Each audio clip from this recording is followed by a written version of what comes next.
Welcome to the end of February garden tour. You'll notice there's a lot of trash and weeds and things that need to be cleaned up, but that will be happening here pretty soon. You'll notice we have a gate here that needs to be painted black, but the dog has figured out how to get into the garden, so I had to do something a little more sturdy to keep him out. So first we'll start here. And bad time of day, so we're going to see lots of shadows. I apologize. We finally have lots of flowers in here. And our first sweet pea flowers. So beautiful. Although I don't really smell them, which is a bit disappointing considering they're supposed to be very fragrant, which is why I put them in the front entry of the garden. Up here we've got some basil. This is lemon basil, this is lettuce leaf basil, some marigolds. They probably won't stay here, but this is just where they're at for now. Watch out, Koa. Koa, out. Koa, out. Out. Come on. Come on. Come on. Thank you. That is the menace that gets in the garden. All right, so we'll start this way. Now, this bed and that bed, I'm planting a bunch of flowers. One of my goals this garden season is flowers to bring in more beauty, and so that when I do harvest from the garden, I still feel like there's something here. Now, you see this? I thought this was Cosmo, and I could be right, but I could be completely wrong, and this could be some sort of weed. No idea, so I'm gonna leave it and see. I'm a little nervous because if it's a weed, all of these seeds are gonna go in the bed, but we've got some Malabar spinach on the both sides of the trellis here. This is just a mixture of flowers. These are two summer squash plants that they don't look so hot, but that's because I left them in the tray too long and I was going to throw them away, and I figured I might as well toss them in. A while back the kids ate some apples and saved the seeds and decided to plant them, and they actually grew, so they each have a little apple tree growing. Pretty cute. If you hear me out of breath, it's because I am. I'm 6 months pregnant, and that just comes with the territory. This bed, again, I'm going to try and get away from the shadow, is carrots and onions, and then I have celery in the very front here. This bed looks pretty good. Got a few flowers. This is the purple alyssum. And then this is the celery, onions, carrots, and it's a mixture of carrots. So it's a treasure hunt. When we pull them out, you don't know what you're gonna get. This bed is our hot pepper and herb bed. These are the peppers that I overwintered. And if you look, they're starting to get their leaves back. They don't look great, but they're getting some green leaves back, and that's what we want to see. We've got some herbs in here. This whole bed needs to be reset, and that'll be on my to-do list this week. I had oregano right here, and it was taking over the entire bed, so I took it out and I'm going to put it in a pot. I'll show you where I have it in the meantime. Back here, it's a little early for cucumbers because it's still a little cold for them, but I threw a couple in to go up this trellis just to see what we can get. Over here, this will be the kids' little bed. They're going to plant that out later today. And then over here, this is the corner of death.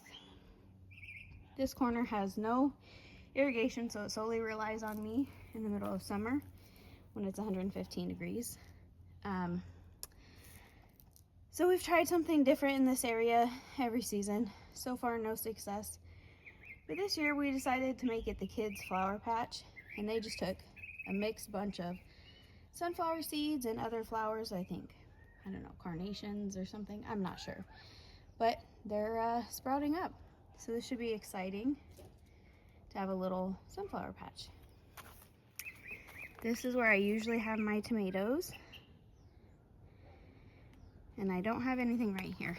I did put my Roma tomatoes right here, and I'll show you those in a second, but those, this area gets so much heat, or so much sun, but also no irrigation unless I do it. So while being pregnant, I wanted to set myself up for success. So I moved the Romas that I had here and put them on a different side that has an irrigation setup to it, and I'll show you that. On this trellis, we don't have anything currently. On the bed right here, on this side, we've got cilantro, lettuce, more cilantro. And on the front side, we've got spinach and strawberries here. I will be putting, the game plan is when it warms up a bit, I'm going to put some watermelon seeds here, 2 watermelon, and then a bunch of pole green beans, and see if I can get them to climb this trellis together. I think that'll look beautiful.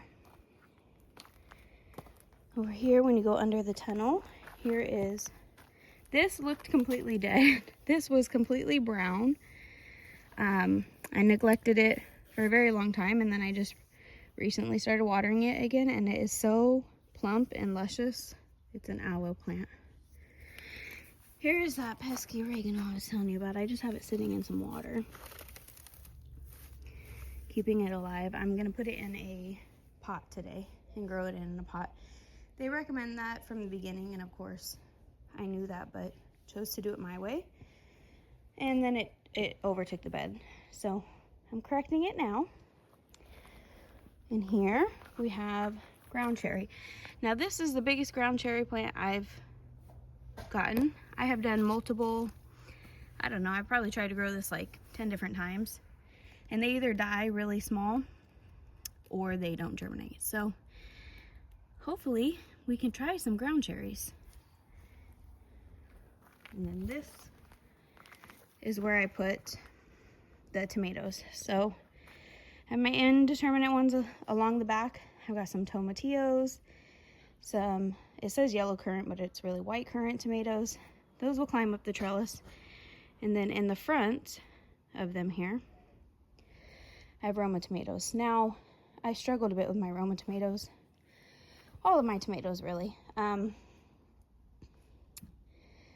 I planted, I think, like 20 Roma tomatoes. And the game plan was to be able to freeze a ton to make my own sauce. It didn't quite work out, so I ended up with 1, 2, 3, 4, 5, 6, 7. I think 7 or 8 Roma tomato plants in there. So I might end up getting some starts from the store. I haven't decided yet. So we'll see how these go. In between, I do have a bunch of marigolds planted in here, just to add some dimension and color. On the ends here, right here and here, I have Mexican sunflower. I've never grown them before, but I have tried a couple times and they haven't been successful. Right where they are right now, they will get irrigation on a regular schedule, which is usually my problem. So now, question for you guys. Right here, I had cilantro and parsley, I believe, last season. And those have since been taken out and whatnot, but look at these growing in. Is that parsley? I think I got some self-seeded parsley here. We shall see. I will let it live and see what it does. Yeah, I don't know. We'll find out. Hopefully it's not a weed. Now turning this way, here's our sweet pepper bed. This one does not look so pretty. And it's just because they're all overwintered, so they're trying to come back to life. But if you look, they've all got fresh green leaves happening, which is exactly what we want to see. So this bed needs some more compost and put some wood mulch over it. Every bed in here will have this kind of wood mulch just to kind of keep the moisture in and provide, I don't know, a little shade for the soil come this crazy summer. Now, here's the front where we came in. So, sweet pepper bed, then we move on to here.